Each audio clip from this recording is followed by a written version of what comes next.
That song ended faster than I thought it would. Good morning. Good morning, everyone. It's so awesome to see all of you, and I'm always so grateful for beautiful weather we have here and the sunshine. This morning, I heard bird song for the first time this year. I was so happy. Spring is coming.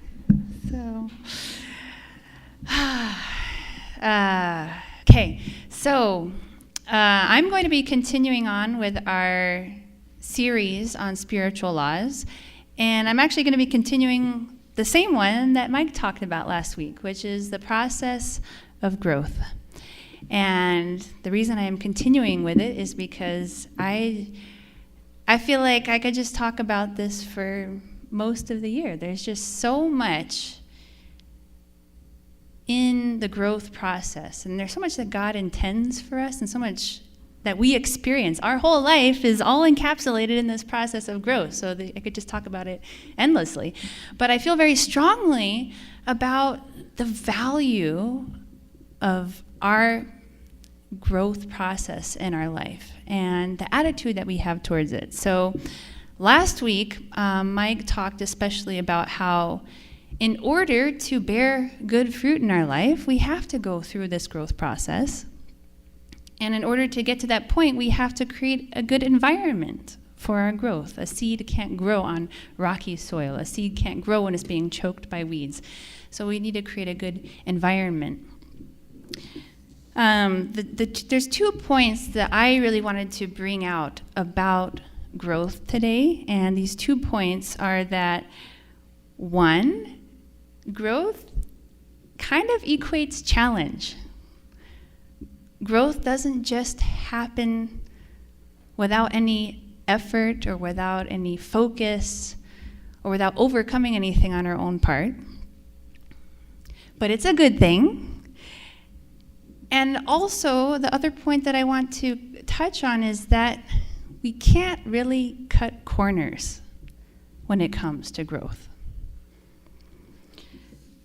So first of all, I want to share this little section from the Divine Principle. It's a few paragraphs, so stick with me. All right.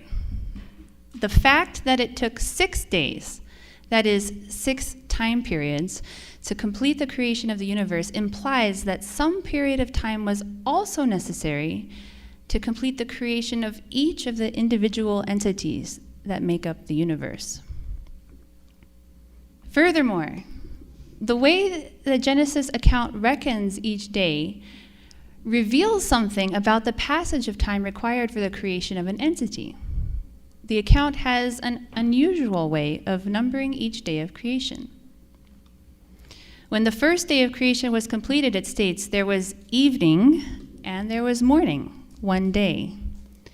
One would think that the arrival of the morning after the passage of an evening and a night would be reckoned as the second day. Sorry for the spelling errors. Yet it is referred to as the first day. The Bible states one day to show that a created being must pass through a growing period, which is symbolized by the night, before it reaches perfection in the morning. Then, as it greets this new morning, it can step forward and realize its ideal of creation. All phenomena occurring in the universe bear fruit only after the lapse of a certain interval of time. All things are designed to reach completion only after passing through a set growing period. So it talks about this evening and morning one day, showing that things don't just automatically become perfect. They don't automatically become mature, that there's a time period. And I find it really interesting that this time period is symbolized by the night, because night has a very unique connotation to it. It's not like it was night and then there was morning and then in the middle of the day it was a new day. But the growth period happens in the night. I have another quote. This is by Reverend Moon, our founder. The harder, the more challenging the situation is, the more progress you will make. Do you realize that? You are anxious to be successful, but if you have no zeal to fight through the way in the face of difficulties, your success will not come soon. You must realize that only after having gone through difficulties and darkness will you see the light. So night is often referred to as darkness, or like the winter, or you talk about the dark night of the soul. And when I was in my paddle race across Missouri with my sister, it's 340 miles, and you can't make it to the end within the time limit if you don't paddle through the night. You have to paddle. The first day, you've got to paddle at least 26 hours before you stop if you expect to make it to the end. And so I'm telling you, if you leave at 7 o'clock in the morning, you're pretty tired after about 7 hours. It's kind of fun for the first 4 or 5 hours, and then after 7 hours, it's not that much fun anymore. But at that time, it's still only 2 or 3 o'clock in the afternoon. And then the night falls, and then you've got 12 hours of nighttime. By the time the morning comes, you are really happy to see the sunlight. If you ever stay up all night long, you feel the length and the darkness. And it sometimes feels longer than the actual hours that it is. So I feel like that not only does the Bible saying that one evening or one morning is a day and it symbolizes a time period, but I think it also shows us something about that process of growth, that it is not just automatic, that it is not without a difficulty or without a struggle in order to reach the next stage of our accomplishment or growth. So, challenges and the value of challenges. I know people don't like to talk about this very much, but let's break it down a little bit. If you think about a child and how a child grows up, there are so many things to learn when you're a child growing up. I remember when I was in kindergarten and at my little Montessori school, I remember we have a board with shoelaces, and you learned how to tie a shoe on the board. And I remember the first time I did it, I was so excited. Oh my gosh, I did it. I couldn't wait to go home and show my mom how I could tie my shoe. But then I realized I got home and I didn't actually know how to tie my shoe on my foot. I only knew how to tie it on the board. And I was like, oh man. And then I had to go back and I had to relearn it. But when I could actually do it, I just wanted to tie everybody's shoes. At church, if somebody's shoe came in, I'll tie your shoe. Tie my parents' shoes, and I like to tie extra knots in the shoes. Made it a little hard for some people. But wow, life is so exciting when you're learning something new. And as a kid, we're constantly put in situations where we have to learn, we have to adapt, we have to grow to make it. If you think about what if we never actually learned how to tie our shoe? We take it for granted, don't we? But wouldn't it be a little bit stressful if you're 35 years old and you didn't actually know how to tie your shoe, so you always had to buy slip-on shoes? Or what if you want to be a marathon runner, but you didn't know how to tie your shoes? You'd have to have special shoes made for you, or have somebody else tie your shoes for you. I mean, it would make life, not that it's bad, that your life would be bad because you couldn't tie your shoe, but it would be kind of stressful, wouldn't it? It would make things a little bit more difficult as time goes by. So we shouldn't take little things for granted. There are times in our life where we're presented with an opportunity to learn, whether it's a new skill or to learn a new way of relating to somebody, or to learn a lesson.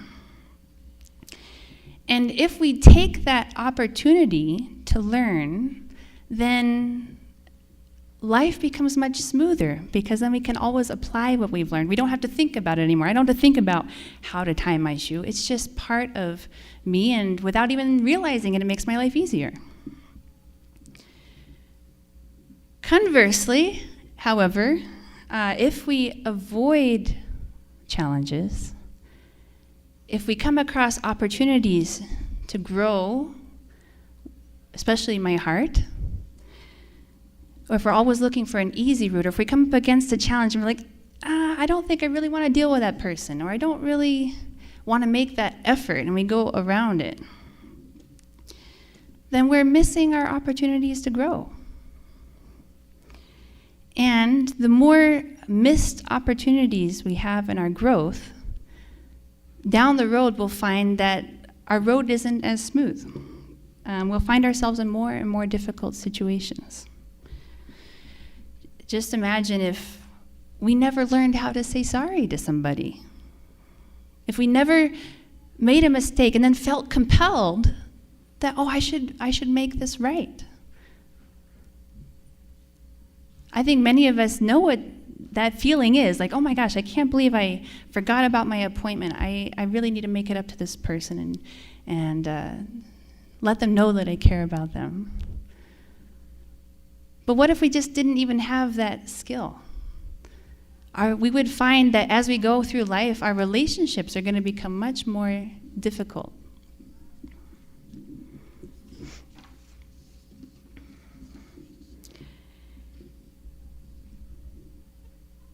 And this brings me to the point that we also can't cut corners in our path of growth.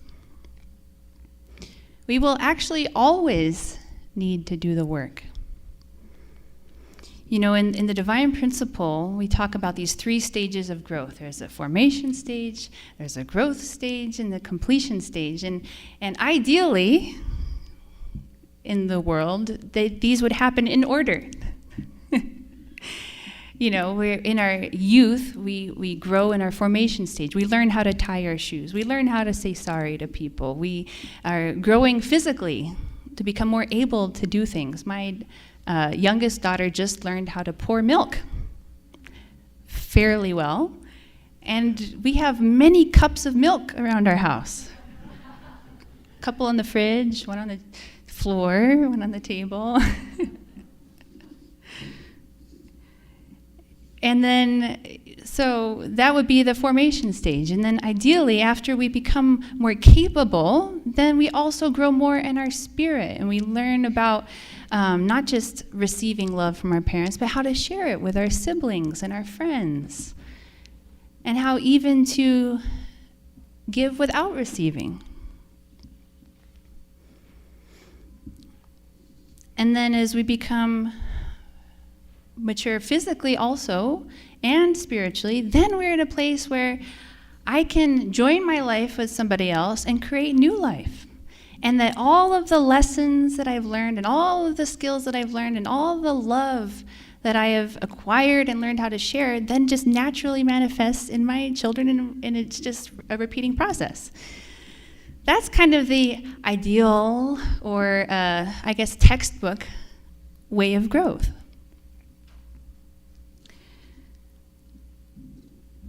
But that's not really our experience of life, is it? Our world is not the ideal world, and our lives are a little bit more complicated than simply formation, growth, completion, complete, like clear-cut. Okay, 7 years old, that's formation stage is done. 14, complete growth is done. We find ourselves working on multiple levels at the same time. You know, we might not feel completely formed. Maybe I'm still working on, I was an only child for 7 years. I have a sister, but she's 7 years younger than me. And as an only child for 7 years, that's your formation stage, right? So in my mind, a lot of the times I'm still an only child. Everything belongs to me. Everything is for me. And I don't like to share my cookies with my kids. Actually, I don't. I find myself battling my only child mentality as a 35-year-old. So even now, after having kids and being an adult, being a pastor, I'm still working on aspects of my character. I'm still working on growing. And it's not to say that we can't do that. We might have a family. We might have a business. We might be really successful in the world. But it doesn't mean that we still don't, it doesn't mean that we don't, how do I say this? It doesn't mean that we still don't need to work on ourselves. And even if we're doing work now that maybe should have been done when we were 6, the work we do will eventually bear fruit in our life. I really believe this. It doesn't matter how old you are. Whenever we grow, that it's going to manifest. It's going to manifest in our life and in our future, in our family's future, whatever. The work we do will eventually bear fruit in our families and in all of our endeavors.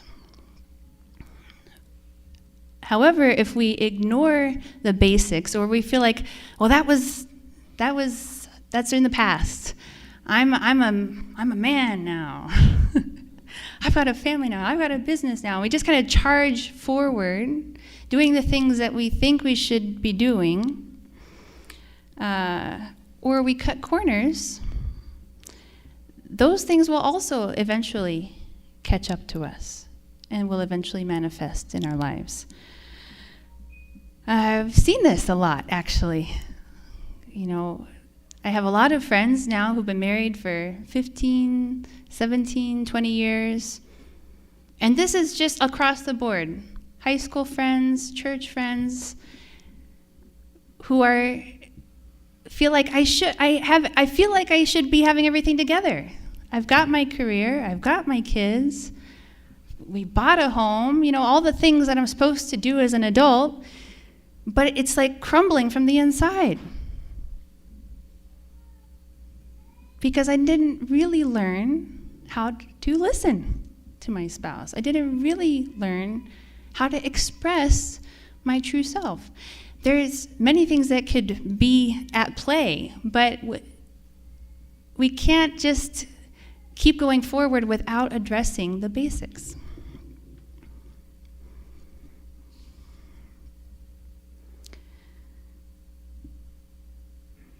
Eventually it catches up to us in our families, or we'll find that our success is limited, or it can be undermined and it can crumble. But when we have a really solid foundation in our personal life, our life of faith, our families, I found that even if something gets broken down, even if something gets taken, it can build it back up again.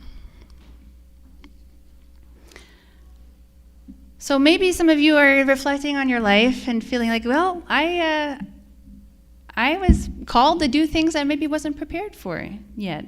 I had to do things for my mission or for my job, or, you know, I was already in this position, so I have to do it. Honestly, I got married at 19. That's pretty young. And I honestly wasn't prepared for it. That's okay. I'm not saying that, I'm also not saying that I should only focus on myself, or I should only focus on, gosh, I still haven't learned how to forgive my dad for that thing yet, and I can't move forward until I do that. You know, I'm not saying that we should always be looking backwards, always be looking at what's wrong with me and trying to fix that before I can do anything. No, we need to work on all levels at once. We need to keep living. We need to keep moving forward.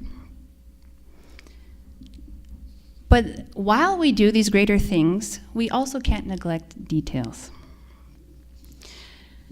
So everything is interconnected. I found that when I've kind of gone back and taken the time to resolve my own resentments from my childhood, that I feel more free as a parent to relate with my kids and hopefully not recreate resentments. I have a quote here that I really like from Reverend Moon, our true father. In love, your trials and struggles are not painful. I can't say that, this is a translation. And I can't say that it's entirely true that trials and struggles are not painful. I know that childbirth is painful. However, what I think this means is that in love, your trials and struggles don't breed resentment. They don't cause angst. They don't cause self-loathing or frustration that can't be worked out. So challenges are part of life, and challenges are just that. They are a difficulty. But if we do it with the right attitude, or if we do it for a greater purpose, for my future, for my children, for my country, then even when we go through challenges, they're not something that we're going to dwell on in the future, but instead they become a source of our own pride.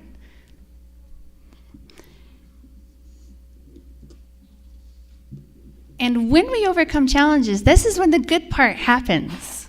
Do you know what it feels like to face something and it's really difficult, but instead of giving up, or instead of being like, I'm going to find an easier way, you just do it. You make it to the end. You graduate from college. You keep applying until you get the job. Whatever it is. How do you feel at that point? My older daughter, Mia, is wanting to make some money right now. She's always trying to figure out how to make money. And the past few years, my kids like to set up a lemonade stand on the side of the street. Or this winter, we started doing hot chocolate stands. And typically, it's the older boys who are running it. And Mia's kind of on the sidelines, playing in the snow, or she's there, and sometimes she waves at people as they drive by or something.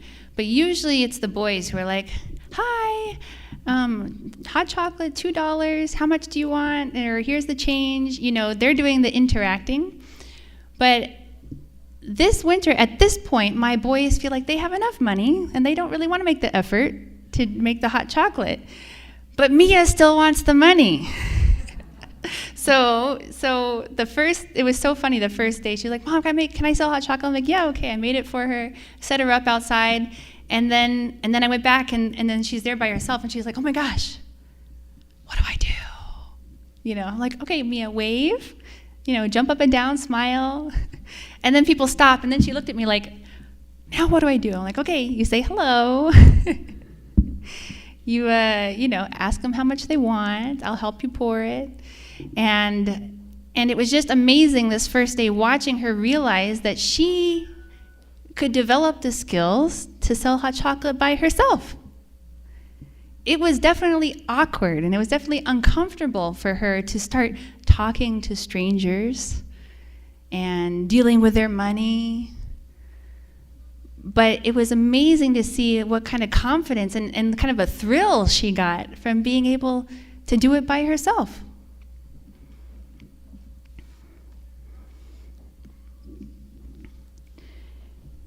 So growth is this kind of a process. When we know we are growing, even though it's difficult sometimes, but when we know that we can do it, when we overcome the challenge, that's when we start to feel energized.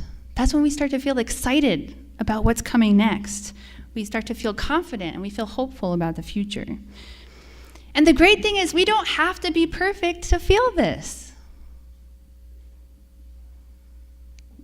We can experience, I feel like this is what God designed us for. God designed us to have a joyful, exciting life at all stages, not once we reach the top of the completion stage, but actually that every step of the way that we can experience joy and excitement and fulfillment through our growth and through overcoming challenges. We can be 8 years old and learn how to talk to strangers, or it could be 30 years old and finally learn how to say I'm sorry. Or it could be 60 years old and finally learn how to forgive.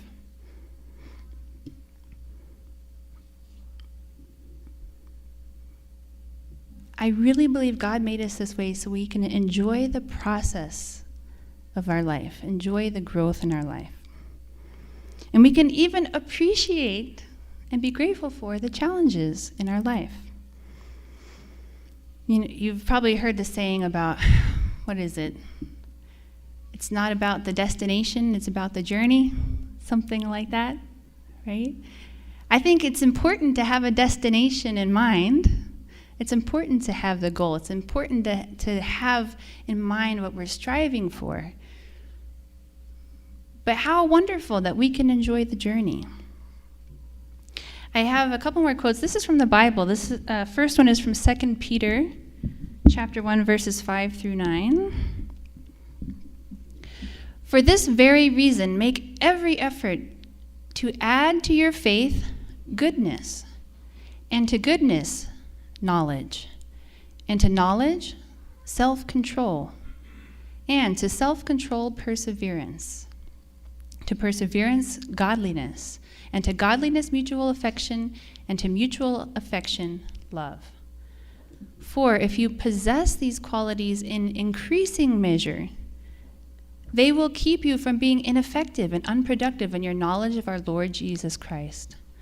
But whoever does not have them is nearsighted and blind, forgetting that they have been cleansed from their past sins. And here's one more. This is 1 Peter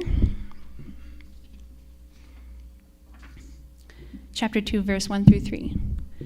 Therefore, rid yourselves of all malice and all deceit, hypocrisy, envy, and slander of every kind. Like newborn babies, crave pure spiritual milk, so that by it you may grow up in your salvation, now that you have tasted that the Lord is good. I think these verses are also so telling. And I think many Christians maybe don't pay attention to these verses so much. It says, by these things, by adding goodness to your faith, by adding godliness and love, and ridding ourselves of malice and deceit, hypocrisy, and envy, that we may grow up in our salvation. So I think it doesn't matter what religion you're a part of or what faith you adhere to. I think that it's kind of a pitfall that many people of any faith can fall into, that once I've got it, once I found Jesus, once I found true parents, once I read the teachings, that's what I need, and I'm there. But these verses show that even with our knowledge, or even with our salvation, or even with all the blessings that we've received, we still need to grow up in our salvation. We still have a process of growth, and we are all on it. And it doesn't matter if you're a 6-year-old kid or if you're a 60-year-old person, and maybe you feel like, I'm not where I should be on the path. But that isn't the point. If you're on the path, then you have opportunities for growth. And as long as we take those opportunities, if we meet our challenges and we don't avoid them, that is when we feel most alive. When we avoid our challenges, I know for myself, when I feel like I should be doing something, but I don't really want to make the effort, that's when I feel like I start to rot inside. Like, I know I should be doing this, but I'm not. And then it's like, I can't believe I'm not doing what I said I would do. I'm such a bad person. And it just like, it's actually not the challenge that's difficult. It's our own self. But when we meet our challenges and we determine, all right, I'm going to do this, many times it's kind of exciting. Or even if it's difficult, that's when we can find more strength than we thought that we had. And we feel very alive. And when we feel alive, that's when we feel hope. That's when we feel confidence. That's when we feel like we can take the next step. So just to recap, my points are that growth is challenge, and challenge is good. And that we can't cut corners, not really. But when we accept and we welcome our challenges, then that's when we're sowing these seeds that we'll reap the benefits of. Right? I really believe that it's so important to sow these seeds, even if you feel like it's a small thing. What kind of difference is this going to make in the grand scheme of things if I say I'm sorry to my husband? But these seeds that we sow, these efforts that we make, will manifest in our lives, in our futures, and our families. So thank you so much. I'm going to pray. So please join me in prayer. Heavenly Parent, good morning. Thank you for a beautiful day. Thank you for all of families and brothers and sisters here, your children. We're grateful for our life. I remember Reverend Thompson's message a couple weeks ago and said, if we're living and if we're breathing, we have so much to be grateful for. And if we're living and we're breathing, that means that we have an opportunity right now to grow. Thank you so much for giving us our lives that are so valuable, Heavenly Parent, because through our lives and on this journey that we're on, it's when we learn how to love. It's when we learn how to forgive. We learn how to be more like you. And it is a learning, growing process. Thank you so much for your patience with us as we go on this path. We fall short sometimes. We make mistakes. We sometimes avoid an obstacle and try to keep going. But you will always give us the opportunity. You will always give us the opportunity to grow. So I pray that as we come across our challenges, that we can face them. We can find strength in knowing that you are blessing us through them, and that no effort that we make is wasted, Heavenly Parent. Thank you so much for our lives. We want to offer this Sunday to you, start this week with you, and I offer this prayer in my name, Michael and Adonia Hendrick, Blessed Joe family. Amen and adieu. Okay, thank you.